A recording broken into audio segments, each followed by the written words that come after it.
do Cristo Paz e Caridade. É uma alegria sempre muito grande estar aqui com vocês. Sempre que sou convidado pelo companheiro Edson, é sempre uma alegria estar aí com um tema tão significativo quanto este, o Espiritismo e sua missão na Terra. É que então a gente compreende a necessidade de estarmos realmente estudando. E para ali, a questão é que eu preciso passar aqui. Você pode passar para mim? Eu posso. Basta tocar na tela, Edson, tá bom? Eu queria evitar esse mais... Na tela mesmo, qualquer lugar. Na tela mesmo. Então, compreender a missão do Espiritismo na Terra é algo grandioso para nós, mas no estágio evolutivo em que a gente se encontra, certamente a gente já consegue isso, né? Ainda que não na sua totalidade, né? A gente ainda não consegue compreender na totalidade, mas certamente a gente já consegue compreender muito do que o ensinamento espírita nos traz. É sempre bom lembrar lá do Evangelho, quando o Espírito de Verdade nos aconselha: espíritas, amai-vos, eis o primeiro ensinamento, instruí-vos, eis o segundo. Então ali o Espírito de Verdade já nos dá uma luz, né? Um direcionamento de qual é o nosso papel como espíritas no planeta Terra e o que é que o Espiritismo deve verdadeiramente difundir para a humanidade, que é o amor entre nós, que é o amor próprio, mas que é o amor pelo outro. Da mesma maneira que nós amamos a nós próprios, nós precisamos amar o outro, amar o próximo, e a necessidade da instrução. E esses dois aspectos reunidos, o amor e a instrução, vai promover a transformação moral que tanto nós necessitamos. Nessa palestra eu vou enfocar um pouco mais no aspecto moral, né? A necessidade da transformação moral. Mas não esqueçamos jamais que o nosso papel aqui é instrução e amor, né? Que são as duas grandes asas do Espírito. O Espírito evolui exatamente pelo amor e pela instrução, né? Nós evoluímos pelo sentimento, pelo amor e pelo intelecto. Então não foi à toa que o Espírito de Verdade deixou isso muito claro lá no Evangelho: espíritas, amai-vos, eis o primeiro ensinamento, instruí-vos, eis o segundo. Porque assim a gente alcança a evolução espiritual no seu nível pleno, onde a alma pode de fato bater as duas asas em igualdade de condições, né? Claro, essas asas são metafóricas, mas ele consegue aproximar-se mais de Deus por ter avançado nos dois aspectos mais importantes de sua trajetória. Allan Kardec, no livro Céu e Inferno, na primeira parte, capítulo 7, alerta-nos de que a responsabilidade moral pelos atos da vida é, pois, total. Mas a razão diz que as consequências dessa responsabilidade devem ser proporcionais ao desenvolvimento intelectual do espírito. Quanto mais esclarecido ele for, menos é desculpável, porque com a inteligência e o senso moral nascem as noções do bem e do mal, do justo e do injusto. Então todos nós somos culpáveis por nossas atitudes equivocadas, mas o grau de culpabilidade vai depender muito do nosso nível de discernimento, da nossa capacidade de escolher. Notem que a escolha é um dos principais atributos da alma humana. Nenhum outro ser da criação tem a capacidade de escolher. Os animais, alguns têm um instinto bem depurado, né? A exemplo dos macacos, principalmente chimpanzés, orangotangos, tem um nível, né, que a ciência atual já chama de inteligência rudimentar, né? Porque o golfinho, o elefante, são animais que têm um instinto um pouco mais desenvolvido ou uma inteligência rudimentar, se nós quisermos assim chamar, mas eles não têm a capacidade de escolher. Eles não sabem escolher entre o bem e o mal. Eles escolhem em função das suas necessidades físicas. E aí esses animais têm uma capacidade de discernir para as suas necessidades até maior do que outras espécies. É interessante, por exemplo, como o elefante ele tende sempre a ir morrer onde ele nasceu. Quando ele começa a notar que a sua capacidade física já está se esvaindo, ele tende a direcionar-se na direção do local onde ele nasceu. Quem dá esse senso a ele, né? Como ele tem esse senso, né? É algo bem interessante. Isso mostra que eles têm algum nível de... Um instinto é um pouco mais apurado do que o habitual, mas eles não têm a capacidade de escolher. A capacidade de escolher é nossa. Por isso a gente sabe distinguir o bem do mal, porque nós temos a capacidade de escolha. Agora, distinguir esse bem do mal, quanto mais adiantado formos sob o ponto de vista intelectual e moral, mais saberemos distinguir o bem do mal. Porque aquelas almas que estão em seus estágios iniciais de evolução, a tendência é que eles não saibam distinguir tão bem o bem do mal. Porque muitas vezes fazem o mal achando que estão fazendo o bem, mas fazem o mal. Até nós que estamos no estágio evolutivo em que nos encontramos hoje, muitas vezes nós temos uma atitude equivocada, né? Não vou chamar de mal, mas temos uma atitude equivocada, acreditando que estamos fazendo bem. Não acontece isso conosco? Pelo menos comigo acontece. Às vezes eu cometo um equívoco achando que estou agindo corretamente, achando que estou fazendo bem. Isso quer dizer que eu ainda não estou com o meu intelecto e com o meu aspecto moral, o meu senso moral completamente desenvolvido ainda. Estou na trajetória, estou no caminho, né? E aí, quanto mais eu tenho senso moral e tenho intelecto desenvolvido, mais responsabilizado eu sou pelas minhas atitudes. O que não quer dizer que quem não tem um senso elevado não seja responsabilizado. Não. Todos são. Né?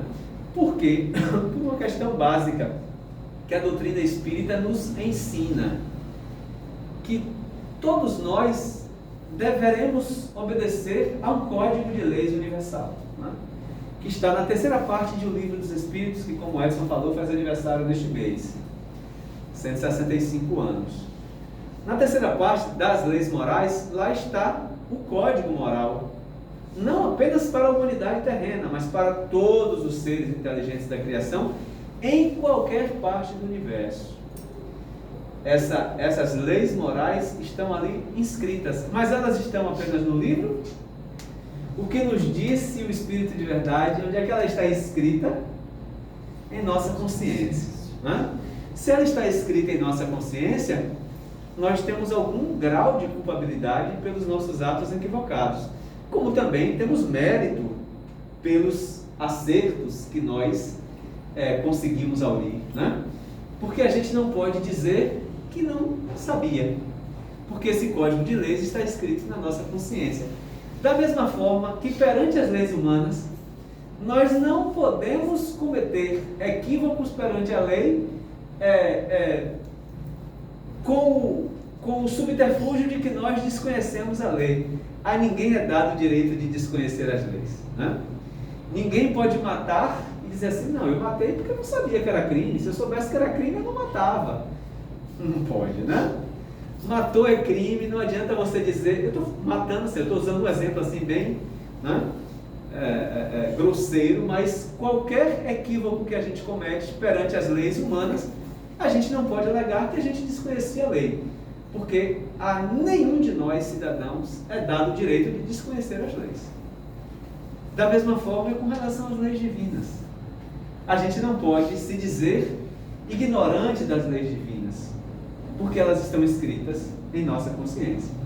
Então, por isso que, mesmo nos espíritos que estão em suas existências iniciais, nas primeiras existências físicas, eles não podem alegar desconhecimento das leis. Mas é evidente, Deus utilizará para eles o mesmo peso que utilizará para nós, por exemplo, que já temos um pouco mais de consciência? Não. Nós seremos muito mais responsabilizados. Se eles que estão nas primeiras existências cometem um erro igual ao nosso, o peso do nosso erro será muito maior do que o peso do erro deles. Por quê? Porque nós já temos senso moral e intelecto mais desenvolvido do que eles. Isso a doutrina espírita nos ensina, não é verdade? Alguma outra doutrina nos ensinou isso até hoje? Nenhuma outra, claro. Todas as doutrinas cristãs, e não apenas cristãs, mas as não cristãs também, nos ensinam sempre a caminhar na direção do bem. Isso é inegável. Mas nenhum entrou nesse nível de detalhamento, né? De nos mostrar que nós somos todos responsáveis pelos nossos atos e que quanto mais nós temos senso moral desenvolvido, intelecto desenvolvido, mais responsabilizados nós somos. E a gente não pode utilizar isso como desculpa para não querer saber, né? Para querer prolongar a nossa ignorância. Não adianta nada, né? Porque a gente já sabe que a gente pode saber. E se a gente opta por não saber, isso é preguiça, né? Porque a gente sabe que precisa saber, mas a gente não quer saber, não quer buscar, porque sabe que em buscando seremos mais responsabilizados. A gente não tem o direito disso, né? A gente não pode fazer isso. A gente não pode ludibriar as leis divinas, até porque a gente não vai conseguir. Não adianta tentarmos se a gente não vai conseguir, né? E aí, no mesmo capítulo, Kardec continua: lançar a culpa de suas más ações à fraqueza da carne não é, portanto, senão subterfúgio para escapar da responsabilidade. Aquele antigo ditado de que errei porque a carne é fraca, né? Sempre essa mania de dizer que a carne é fraca. Coitada da carne, né? Coitada dela. Ela não tem nada de fraca, né? Absolutamente nada de fraca, né? Fracos somos nós, que comandamos essa carne muitas vezes, que a gente não consegue resistir às tentações da vida e aí continua recalcitrando no erro. A carne e o corpo físico têm culpa por isso? Nenhuma, né? Nenhuma culpa, nenhuma responsabilidade. A responsabilidade é de quem dirige o corpo físico, não é? Que ainda, infelizmente, não teve a força suficiente para resistir às tentações. Claro, eu estou dizendo que resistir às tentações é uma coisa fácil, simples. Não, não é. Porque nós estamos há séculos, quem sabe milênios de arrastamentos nas questões materiais, nos desejos, né, do corpo físico, dos desejos materiais, e libertar-se disso certamente não é fácil.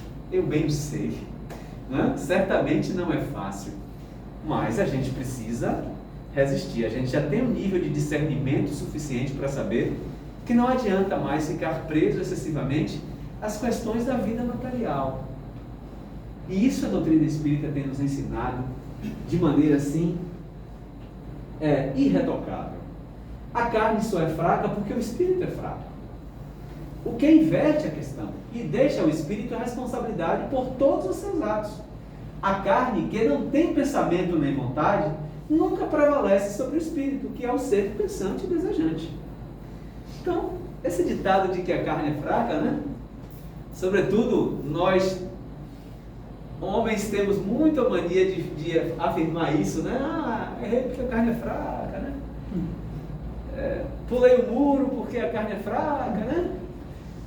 Fui beber, esqueci do resto da vida porque a carne é fraca, né? E a gente atende esses desejos e estes anseios da vida física, mas a gente precisa, e a doutrina espírita nos mostra que não existe carne fraca, né? Existe espírito fraco, né? Então, quem comanda esta carne é que não teve força ainda o suficiente para resistir às tentações da vida material. E essa é a grande consequência. Ainda lá no Céu e Inferno, Kardec também afirma: esta lei explica o insucesso da medicina em certos casos. Uma vez que o temperamento é um efeito e não uma causa, os esforços tentados para modificá-lo são necessariamente paralisados pelas disposições morais do espírito, que opõem uma resistência inconsciente e neutraliza a ação terapêutica. Que lei é essa? É a tentativa de mostrar que os nossos humores, né? A nossa, como é que eu posso dizer? A nossa ferocidade, né? Tem relação com o corpo, né? São questões meramente hormonais, e não são, né?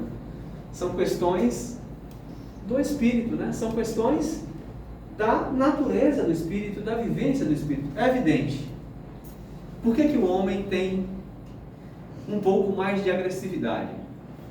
Isso tem uma certa explicação fisiológica. Um hormônio chamado testosterona, né?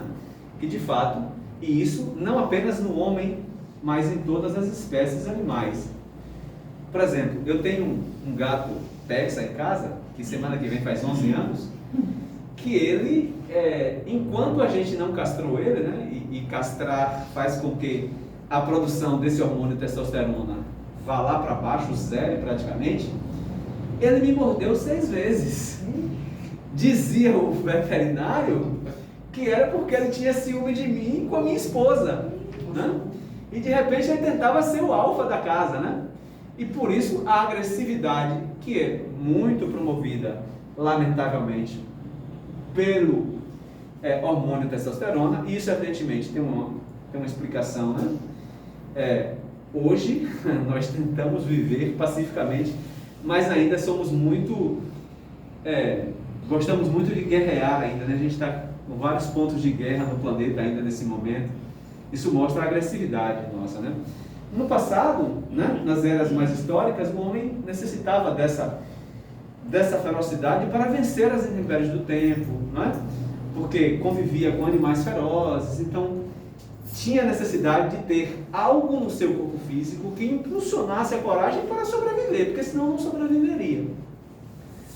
Então, essa é uma característica fisiológica do hormônio testosterona que de fato gera um pouco mais de impulsividade, gera um pouco mais de agressividade. Isso é um fato, isso é fisiologia, a gente não tem como ir de encontro a isso.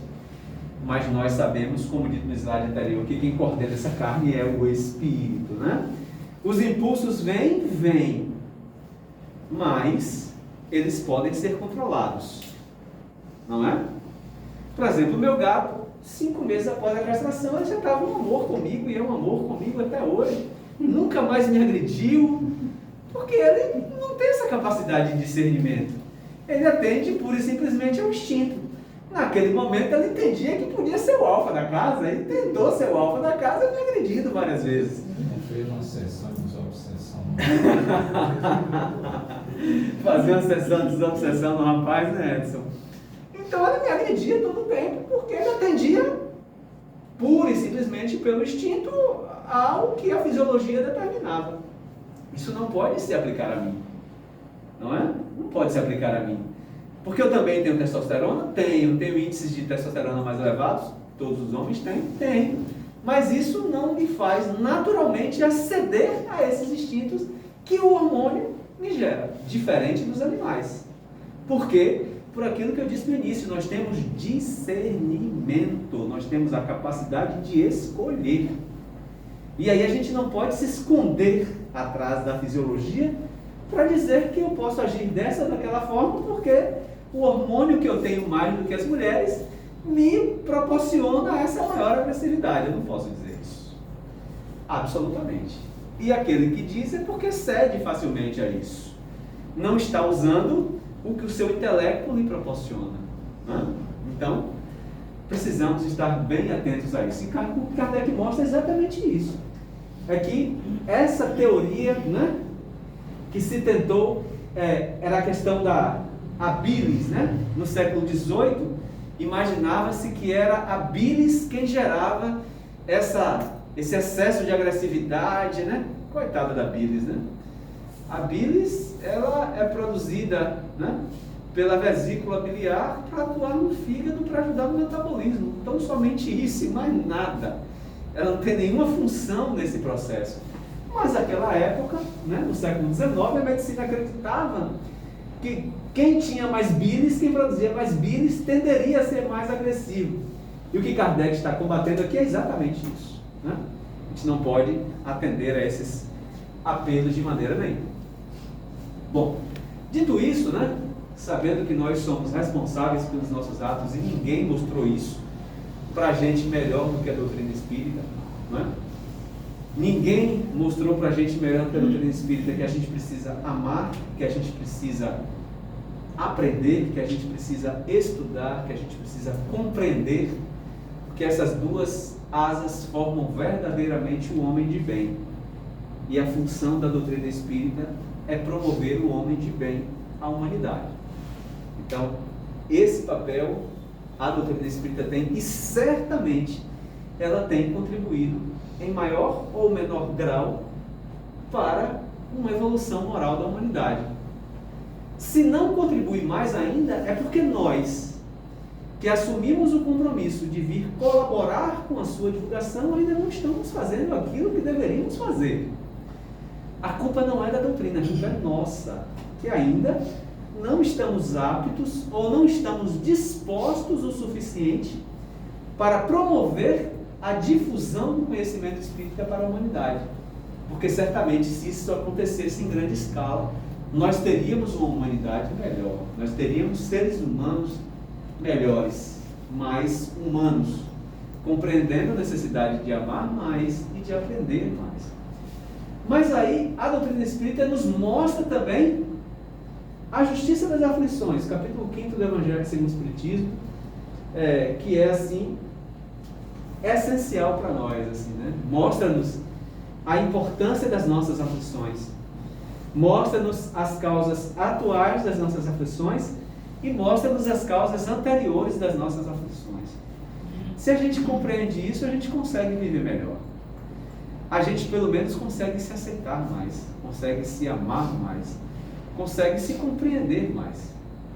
E é isso exatamente que a gente vai tentar ver um pouco agora, né? Que a gente encontra, essa parte a gente encontra também lá na primeira parte do capítulo 7 do Céu e Inferno. Por favor, Edson, passe um. Então, a doutrina espírita mostra pra gente por que sofremos e por que uns sofrem mais do que os outros. Tem alguma doutrina que apresente para vocês com maior clareza isso do que a doutrina espírita? Se vocês conhecem, por favor, me apresente. Porque eu não vou nem terminar a palestra aqui no Cristo, Paz e Caridade. Já vou descer essas escadas agora mesmo para ir estudar e compreender. Se alguém tiver, por favor, me apresente rápido. Eu não vou nem terminar a palestra, viu, Edson? Já vou correr. Já vou estudá-la. Né? Todas as doutrinas cristãs e as não cristãs também mostram, de alguma sorte, porque sofremos, mas mostram no nível de detalhamento que a doutrina espírita mostra? Nenhuma. E mais, alguma mostra por que uns sofrem menos do que outros? Quando eu era criança, eu tinha um amigo evangélico que ele me dizia assim: por que a criança sofre em tenra idade, já que não tem uma justificativa muito clara para o sofrimento dela? Aí ele nos dava o seguinte exemplo: Márcio, se a gente pega uma forma de bolo e não amassa ela e faz o bolo sai perfeitinho, não sai? Sai. E se eu amasso a forma do bolo, o bolo vai sair perfeito? Não, né? Vai sair com defeito. Mas aí, essa era a explicação que ele me dava. Eu não sei se algum segmento evangélico ainda continua utilizando essa mesma explicação, mas era a que ele me dava naquele momento. Será que é isso mesmo, gente? Será que os nossos filhos pagam pelos nossos erros?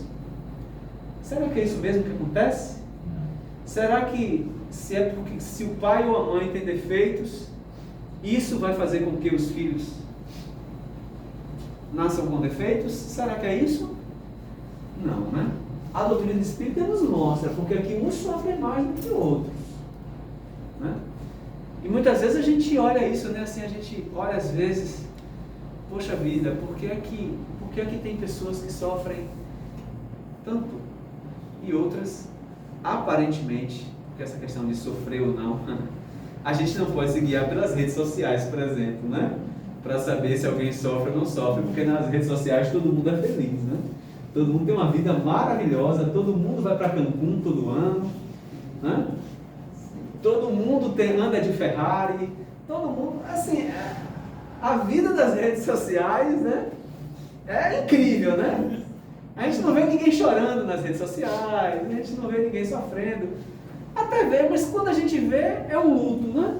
É alguém publicar um luto pela perda de um ente querido. Eu acho que é o máximo de sofrimento que a gente vê nas redes. Fora isso, a gente não vê nada.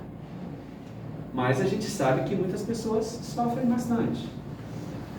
E não é muito difícil a gente olhar, não precisa nem olhar para trás, olhar para o lado, a gente vai ver pessoas que sofrem, que passam por problemas muito mais cruciantes do que nós. Mas isso é porque Deus nos privilegia? Isso é porque Deus acha que nós somos melhores do que elas? Assim como quem sofre menos do que a gente é mais privilegiado do que nós, é mais merecedor da graça de Deus do que nós? Porque mais merecedor certamente é. Nós estamos em estágios de merecimento distintos, isso é absolutamente natural. Mas isso por nossas escolhas. Não porque Deus entende que alguém é mais merecedor ou menos merecedor do que eu. Ele nos ama indistintamente. Ele não ama ninguém mais do que ninguém. A rainha da Inglaterra, Elizabeth, é rainha da Inglaterra há mais de 60 anos, eu acho, não mais de 70 anos, rainha da Inglaterra. Não é porque ela é bonitinha, é porque ela é querida de Deus. Foi as escolhas da trajetória dela na vida espiritual. Há explicações que nós não sabemos. Nem ela mesma nessa existência sabe, mas quando ela partir daqui, ela certamente vai saber porque ela reinou a Inglaterra, né? Por tantos anos. Por que ao invés de ser ela, não sou eu? É porque Deus gosta mais dela do que de mim? Não, absolutamente. Ele gosta dela tanto quanto gosta de mim. Não é? Ele a fez com o mesmo amor e dedicação que me fez e fez todos nós. A diferença está nas trajetórias. É isso que a doutrina espírita nos mostra, porque aqui uns sofrem mais do que outros. E quando a gente não compreende a forma como a doutrina espírita nos ensina, a gente acaba achando que Deus é parcial ou que Deus é injusto. Eu não consigo encontrar uma explicação melhor para a justiça divina do que a doutrina espírita me oferece. Eu nunca consegui encontrar uma melhor. Porque se eu não entendo a forma como a doutrina espírita nos ensina, mostrando que as nossas aflições estão ligadas diretamente às nossas ações no presente e às nossas ações no pretérito, se eu não entendo dessa forma, eu não consigo ver outra forma, onde ou eu veja um Deus parcial ou um Deus injusto. É possível, gente, Deus ser parcial ou ser injusto? Absolutamente impossível, né? Absolutamente impossível. Logo, no estágio evolutivo em que eu me encontro, eu não consigo ver uma explicação mais lógica para as aflições humanas, que não é que a doutrina espírita me apresenta. A gente quer uma contribuição melhor para a humanidade do que essa? A gente compreender, como disse o mestre leonês, quem somos, de onde vimos, para onde vamos e o que nós viemos fazer aqui? Tem outra doutrina humana que nos explica isso melhor que a doutrina espírita? Eu definitivamente não conheço. Definitivamente não conheço. É só a partir da doutrina espírita que eu compreendo bem a justiça divina, a justiça das aflições. E olhem que, ante tanta diversidade que a gente tem no planeta Terra, tem que explicar muito bem para a gente compreender que Deus é justo. É ou não é? Porque a gente vê tantas misérias humanas e do outro lado a gente vê tanta opulência, não é? Tanta gente esbanjando horrores do que falta no necessário para milhares de pessoas que estão do outro lado do planeta, ou até mesmo muitas vezes vivendo lado a lado, em nações tão desiguais, entre si ou internamente. A gente vive um país muito desigual no Brasil. E o que explica isso? Como a gente consegue explicar isso? Então, só entendendo a doutrina espírita, estudando o capítulo 5º do Evangelho segundo o Espiritismo, a gente vai entender isso muito bem, né? Para todo sofrimento há uma causa. Não existe outra explicação. A gente não pode achar que Deus gosta mais de uns do que outros, nem que Ele dá a opulência para uns e dá o sofrimento para outros para se divertir com o sofrimento de alguém. Isto é caráter humano, não divino. Somos nós que temos essa capacidade de nos divertirmos muitas vezes com o sofrimento alheio. Vide o que acontecia no Coliseu Romano. O que era aquilo? Né? O sacrifício de cristãos por feras, né? Por animais como leões e tigres, que devoravam seres humanos vivos para aquela plateia imensa de romanos que estavam ali a se divertir com o sofrimento dos cristãos. Isso é divino? Não, isso é humano. A gente não pode, como dizia Henrique Rodrigues, antropomorfizar Deus, ou seja, dar a Deus uma forma humana. Quando ele disse que fez o homem à imagem e semelhança dele, a gente não pode inverter as coisas. A gente não pode achar que ele é a nossa imagem e semelhança. Não é. Ele nos fez a sua imagem e semelhança. Agora, entre isso, entre sabermos isso e a realidade, a sua essência, há uma distância enorme, né? Que nós ainda não temos a condição de compreender. Como disse Shakespeare, né? Há mais mistérios entre o céu e a terra do que sonha a vossa vã filosofia. Exatamente isso. Há muitos mistérios ainda, não porque é mistério divino, mas porque nós ainda não temos a capacidade de compreender. Só por isso, não há mistério nenhum. As almas mais adiantadas que nós conhecem bem, os espíritos evoluídos conhecem bem esse processo. Nós não conhecemos porque não temos capacidade para isso ainda, né? Então, para todo sofrimento, há sempre uma causa.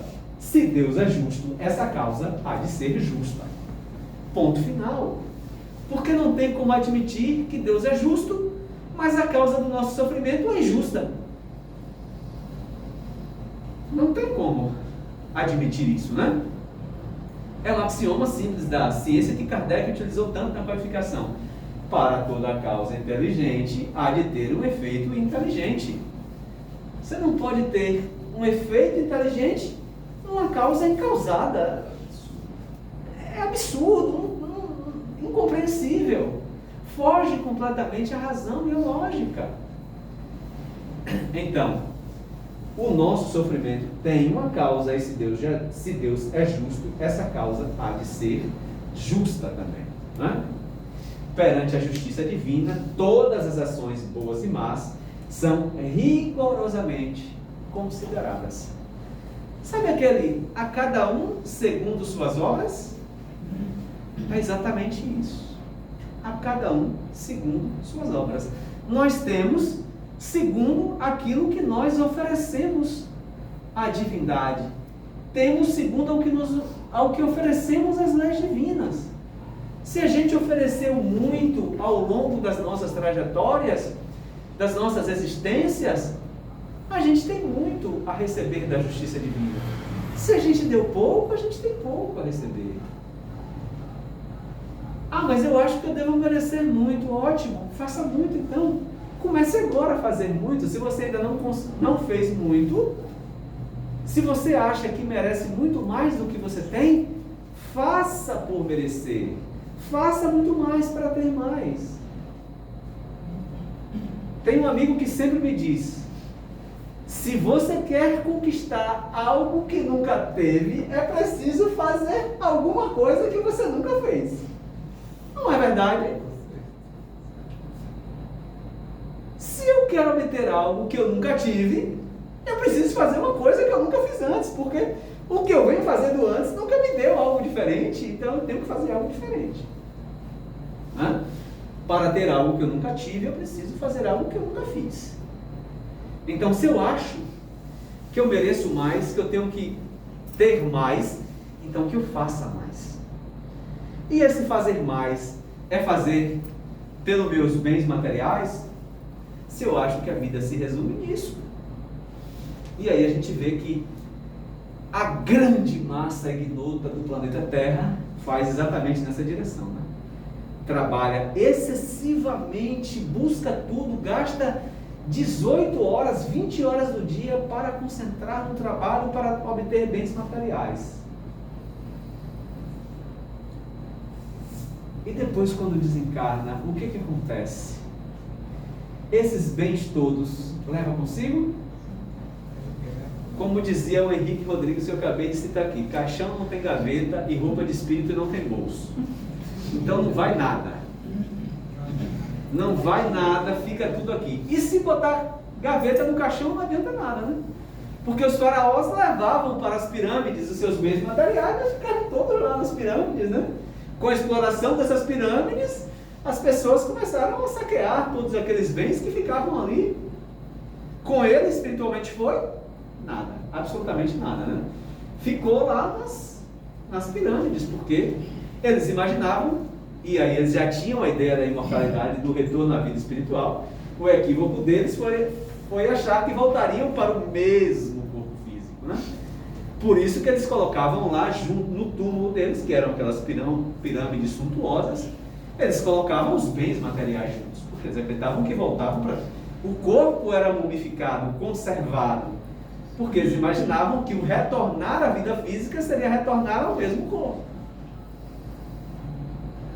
Então, eu preciso fazer algo diferente. Se eu continuo entendendo que o caminho para o meu crescimento, para a minha transformação, é fazer apenas bens materiais, companheiro, olhe ao redor.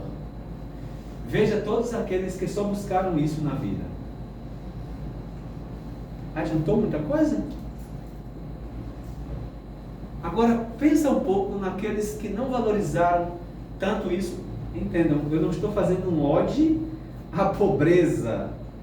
Não é isso que eu estou falando. Eu estou falando que a gente precisa dos bens materiais, porque a gente só sobrevive com os bens materiais, mas a gente não pode depositar todas as nossas fichas neles. A gente tem que depositar muitas das nossas fichas naquilo que é perene, naquilo que é eterno. O que a gente leva quando parte daqui? O que a gente leva? São os bens materiais? O que a gente leva? As nossas virtudes, não é? Os nossos defeitos, os nossos amores. É isso que a gente leva quando a gente parte daqui. Então vamos investir também naquilo que a gente leva daqui, não apenas naquilo que a gente deixa aqui. Porque o que a gente deixa aqui, a gente precisa continuar investindo nisso para que a gente mantenha a vida física, para que a gente se mantenha forte, para que a gente se mantenha lutando pela existência que Deus nos ofereceu. Mas a gente precisa se lembrar que a gente precisa lutar por algo que não acaba com a morte do corpo físico, para algo que vai para além. E é exatamente isso que a justiça divina nos propõe. É exatamente investir nas obras perenes, nas obras eternas, né? Que estão relacionadas à nossa vida espiritual. Então, lá no capítulo 5, que eu citei tanto aqui, que é importante, por gentileza, quando chegarem em casa, leiam. Claro, talvez vocês não consigam ler todo esta noite, porque ele é um pouco longo. Mas pelo menos leiam os 2 itens: causas atuais das aflições e causas anteriores das aflições humanas. Pelo menos leiam esses 2 itens, que vocês vão perceber a importância deles para nós. É óbvio que todos vocês já devem ter lido, claro, mas eu estou incitando que leiam novamente, porque toda vez que a gente lê, a gente aprende algo novo, né?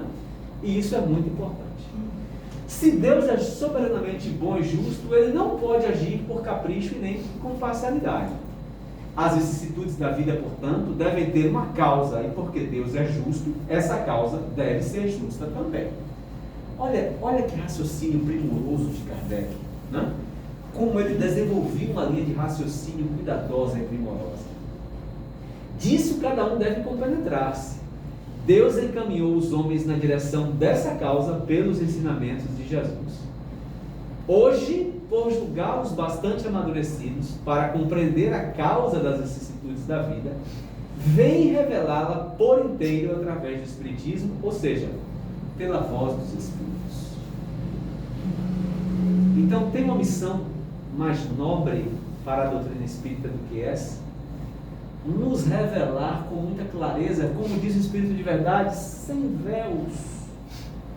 Nos revelar a justiça divina com absoluta clareza, para que todos nós possamos compreender, cultos e incultos, velhos e novos, pobres e ricos, enfim, abarcando todo e qualquer tipo de diversidade que nós possamos imaginar.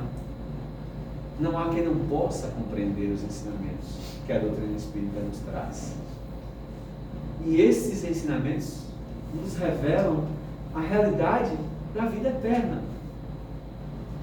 A realidade da vida que não é que ela nos aguarda lá na frente, a gente já vive ela nesse momento, no estágio material, como nos adverte Carlos Torres Pastorino no livro Minutos de Sabedoria. Não fique esperando a eternidade para crescer, não, meu irmão. Você está vivendo a eternidade agora, nesse momento.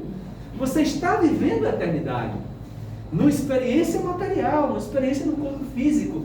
Mas você já está vivendo a eternidade. A eternidade não será quando você desencarnar, ela é agora, ela é esse instante. E a gente precisa aproveitar esse instante, né? Aproveitar esta oportunidade que Deus nos ofereceu, a nos oferecer os ensinamentos de Moisés, a nos oferecer os ensinamentos divinais de Jesus Cristo, a alma mais perfeita que pairou por estas plagas e coordena este planeta desde que ele foi criado há bilhões de anos atrás. E consolidou tudo isso com os ensinamentos da doutrina espírita para nós. Queremos mais bênçãos do que isso? Então vamos ver as causas das aflições. As causas atuais da vida presente são as causas que são evitáveis. São aquelas que lamentavelmente nós adquirimos na vida atual sem necessidade de passar por elas, mas por sermos ainda incautos, a gente acaba assumindo compromissos que não precisávamos mais assumir. Mas o mais importante de tudo é que essas causas atuais, as causas das aflições atuais, elas são evitáveis e a gente precisa compreender isso, né? Ao passo que as anteriores das vidas passadas, não, essas são inevitáveis. A gente pode até abrandá-las pela conduta que nós temos na existência atual. A gente pode abrandá-las, sim, com certeza. Com o amor, com o exercício do amor, a gente pode abrandá-las. Mas as atuais, elas são completamente evitáveis. A gente só assume se a gente quiser. Os ensinos de Jesus põem os homens na direção destas causas. São os ensinos de Jesus que nos mostram que a gente precisa evitar as causas atuais das aflições. E para fazer isso, o que precisamos fazer? Agir em conformidade com as leis divinas ou naturais. Essas leis estão disponíveis para nós. A doutrina espírita nos trouxe essas leis na terceira parte de O Livro dos Espíritos. Terceira parte ou terceiro livro estão aqui. Além do Evangelho do Céu e Inferno, destrinchá-las muito mais. Na Revista Espírita encontramos diversos artigos que também nos explicam muito mais. Mas a gente precisa viver de conformidade com esses ensinamentos. A gente precisa viver em conformidade com o ensino de Jesus que consta lá do Evangelho. Se a gente faz isso, naturalmente a gente evita as causas atuais das aflições. As anteriores, só nos cabe então tentar minimizá-las, né? E aí o Espiritismo vem revelá-las completamente, as evitáveis e as não evitáveis, ou seja, as causas atuais e as causas anteriores, respectivamente. Vamos ver aqui algumas. Aflições por causas atuais. O indivíduo bebe ao volante. Aí depois ele choca com o carro. Isso é uma imprevidência. Quando, gente, que essa combinação dá certo? Álcool e volante. Quando? Quando isso dá certo? Só na cabeça de quem faz. Não é? Só mesmo na cabeça de quem faz, que essa é uma combinação que dá certo. E quando ela gera apenas males materiais, ótimo. Maravilhoso, porque isso é reparável, não tem problema nenhum. Mas e quando isso gera malefícios a vidas humanas? A vida do próprio indivíduo que faz isso, ou a vida de outras pessoas que muitas vezes estão passando fortuitamente pelo local. Me lembro que uns 5 anos atrás, eu vi um caso que aconteceu em Alagoas. Uma senhora estava na beira da pista com uma criança e um carro vinha, curiosamente. A pessoa que estava no carona de um carro que estava atrás já tinha visto que o carro estava em zigue-zague numa rodovia. Que o carro estava em zigue-zague. O cara começou a filmar, dizendo: olha para esse carro, esse condutor deve estar alcoolizado, porque ele não para em linha reta, ele está todo o tempo. Daqui a pouco, exatamente quando a senhora estava com a criança, ele saiu da pista, atropelou as duas. A senhora desencarnou no ar. E aí, o cara acionou a polícia e tal, a polícia conseguiu parar o cara, completamente alcoolizado ao volante. Então, um caso como esse trouxe consequências ainda mais duras, né? Porque envolveu outra pessoa, comprometeu a vida da pessoa, né? Pura e simplesmente por uma imprevidência humana que poderia ser evitada. Né? Este malefício poderia ser evitado se o indivíduo não fosse imprevidente. Ele não teria essas causas atuais das aflições. Além disso, a gente tem outras, né? O orgulho, né? A presunção, o orgulho, a vaidade, muitas vezes nos traz aflições nos dias atuais. Porque o indivíduo orgulhoso, ele é soberbo, né? Quando a gente olha essas imagens, que são atores, evidentemente, né? Não são pessoas que vivem nessa condição, mas são atores aqui que estão representando. Mas, quando estão nessa condição, a gente sabe que são pessoas soberbas, que se acham superiores a outras pessoas, mais importantes do que outras pessoas. E existem pessoas mais importantes do que outras. Para Deus, há melhores e piores. Para Deus, a rainha da Inglaterra é mais importante que eu, do que vocês? Absolutamente. Ela está ocupando um posto que espiritualmente pode ser muito útil para ela, mas pode até, que não é o caso, eu pelo menos acho, pode até comprometê-la terrivelmente, né? A forma como ela exerce esta função pública, né? Então, o orgulho é uma causa atual, porque nos leva a cometer uma série de equívocos que poderiam ser tranquilamente evitáveis, se eu não lanço mão do orgulho e do egoísmo, né? A ambição. Esse é um problema muito grave na humanidade hoje, né? Faça qualquer coisa por dinheiro. Não tem, não? Que maravilha, vou mudar para Santa Amaro amanhã.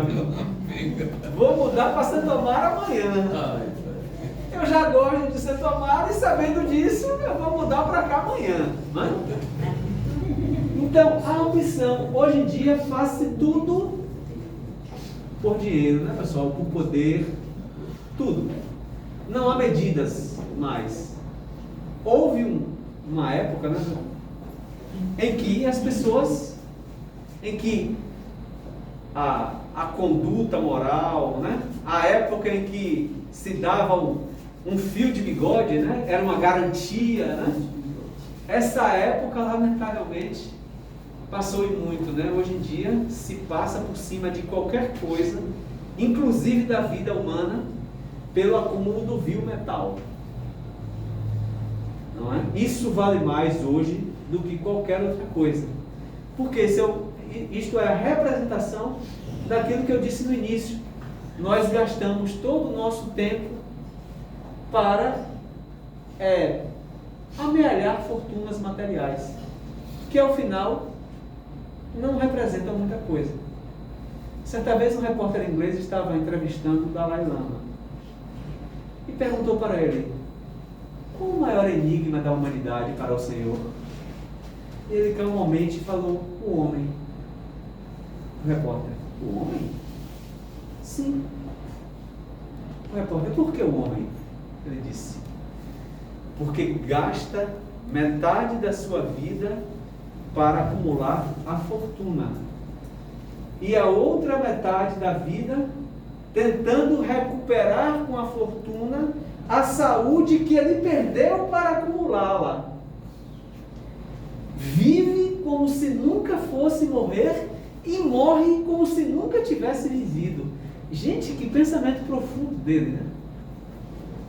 E é exatamente isso que nós fazemos. Nós gastamos uma vida inteira, não é? Tentando acumular, desesperadamente tentando acumular bens materiais. Depois que a gente acumula alguma coisa, a saúde vem e tira tudo de volta, né? Porque você gastou tudo, né?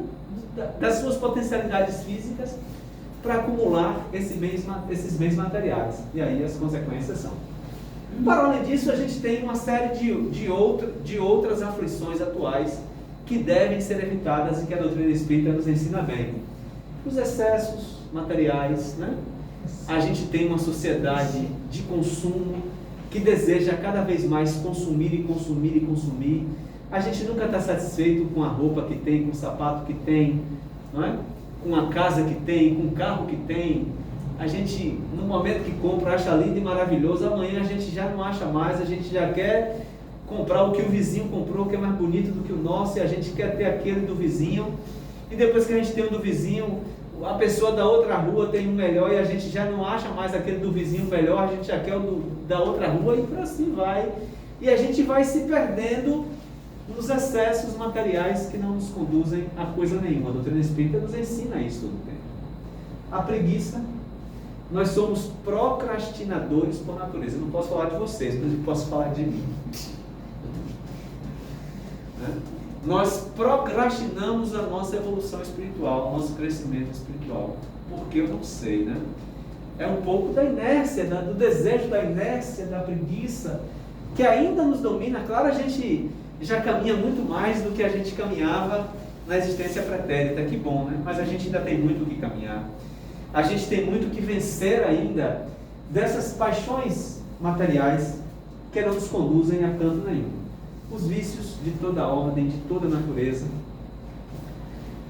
são aflições atuais, que a gente não precisa deles, porque muitas vezes eles nos conduzem a diversos equívocos, a vários problemas que poderiam ser tranquilamente evitáveis. Mas não, a gente opta ainda pelos nossos arrastamentos à vida material, ao terra-terra, e a gente ainda cede a eles, mesmo sabendo, não é? Hoje nós temos esse nível de consciência, mesmo sabendo que a nossa felicidade não está em nada disso. A doutrina espírita tem nos ensinado que a nossa felicidade não está em nada disso aqui. Mas infelizmente a gente ainda cede a esses arrastamentos em muitas circunstâncias da nossa jornada física. Agora, aflições por causas anteriores. Exemplo, mortes de entes queridos, que muitas vezes nos deixam precocemente, né? Ainda jovens muitas vezes. Isso tem alguma relação com o pretérito que a gente muitas vezes busca compreender porquê e não consegue entender, e sofre por isso porque não entende, mas a gente não sabe exatamente a causa, mas a gente sabe, como aquele axioma que eu apresentei, né? Toda aflição, né, tem uma causa, e se Deus é justo, essa causa há de ser justa. Isso, nesse momento da nossa trajetória evolutiva, deve ser o suficiente para nós. Isso já deve ser o suficiente. Eu sei que a justiça divina de fato é justa, E o que aconteceu comigo foi justo, não por razões atuais, mas por razões pretéritas. Nesse momento, isso já é suficiente, já deve ser suficiente para nós. Mais do que isso, chegará o momento em que a gente vai compreender, que nos será permitido compreender. Então a gente precisa se contentar com isso. Eu sei que muitas vezes é pouco, é óbvio que é pouco. Ninguém quer perder o contato diário com um ente querido. Sobretudo quando parte em tenra idade. É dolorido. Óbvio que é dolorido. Mas a gente tem que ter muito cuidado para a gente não perder a razão com a justiça divina. Para não perder essa compreensão perfeita da justiça divina. E a partir de uma circunstância como essa, passarmos a achar que Deus foi injusto conosco. Que tirou do nosso convívio o ente querido, amado, que não deveria ter ido neste momento. Então, todos os males têm uma causa, e a causa há de ser justa. Flagelos naturais são outras causas anteriores, né? Vejamos, há uns 10 anos a gente teve um tsunami na Ásia que vitimou 300 mil pessoas em um único momento. A gente pode evitar um tsunami, gente? É um terremoto que acontece lá em alto mar, que mexe as placas de tal forma que empurra o mar para frente, empurra o mar para o continente. Algum homem pode evitar isso? Não. E curiosamente, não sei se vocês lembram disso, mas tinha um casal de brasileiros mergulhando em uma praia. Estavam embaixo do mar, o tsunami passou. Eles, antes do mergulho, deixaram tudo certinho, mergulharam. Quando voltaram do mergulho, que olham? Tudo destruído. Eles não entenderam nada o que tinha acontecido. Não era para eles viverem essa experiência. Não era. É tanto que eles estavam embaixo d'água no momento que o tsunami passou, não aconteceu para eles absolutamente nada. Eles estavam na Tailândia, mergulhando, casal de médicos, amam mergulhar, estavam mergulhando na Tailândia. A área da Tailândia onde eles estavam mergulhando, destruída completamente com muitas mortes. Eles não morreram. Por quê? Flagelos naturais, por causas anteriores. A lei de destruição nos explica isto com riqueza de detalhes. Eu convido vocês também a acessá-lo. Isso aqui, hein? Doenças de nascença. Ninguém explica isso melhor do que a doutrina espírita para nós. Ninguém explica melhor do que a doutrina espírita para a gente porque é que crianças nascem com deformidades físicas, com doenças graves. Eu desenvolvo um projeto pela Universidade Estadual de Feira de Santana no Centro de Oncohematologia do Hospital Estadual da Criança em Feira de Santana. Eu e minha esposa lidamos com crianças com câncer lá no hospital, cuidamos da saúde bucal dessas crianças. Gente, não é brinquedo você ver uma criança de poucos anos com a leucemia, com linfoma, com tumor do sistema nervoso central. E você se pergunta por quê? Né? Os pais se perguntam, por que comigo? Eu ouvi essa pergunta centenas de vezes. Por que comigo? Por que comigo? A gente tem que ter até cuidado com essa pergunta, né? Porque quando a gente pergunta por que comigo, a gente está indiretamente dizendo, com o outro pode, comigo não. Não é? Se eu pergunto por que comigo, eu estou dizendo, o vizinho pode, mas comigo eu sou especial. Comigo isso não pode acontecer. Mas a gente entende que é o momento, é a circunstância, é a dor da doença, muitas vezes é a dor da perda de uma criança. E dói demais. Eu já trabalho com adultos com câncer há quase 30 anos. Uma coisa é trabalhar com adultos, e no meu caso, que eu trabalho com câncer de cabeça e pescoço, é com idosos geralmente. Não que a gente queira perder o idoso, mas de alguma sorte tem um consolo de que aquela pessoa já viveu, não é? Já teve trajetória na vida material. A gente não quer perder, mas há um consolo pelo fato daquela pessoa já ter vivido uma existência, né? De mais de 60 anos, alguns mais de 70 anos, outros até mais de 80 anos. Mas você perder uma criança com meses, com alguns anos, é muito dolorido, né? E a doutrina espírita nos ensina isso, porque são aflições por causas anteriores. Esse espírito precisava passar por esta experiência. E o incrível do câncer infantil é que a ciência que estuda não tem nenhuma preocupação com o que causa. Isso é de pouca importância. O que se busca todo o tempo é cada vez mais um tratamento mais eficaz. A base da pesquisa científica no câncer infantil é um tratamento cada vez mais eficaz. Porque descobrir a causa desse câncer é elefante, né? Até porque dificilmente a gente vai conseguir combater a causa em tempo, né? Então a gente tem que promover tratamentos mais eficazes. Então ninguém explica melhor as doenças de nascença do que a doutrina espírita, porque nos mostra que o espírito não nasce junto com o corpo físico, nem morre no túmulo. O espírito vem de experiências pretéritas, por isso que ele passa por essa experiência, por isso que ele precisa passar por essa experiência. E ele não morre no túmulo, ele permanece vivo.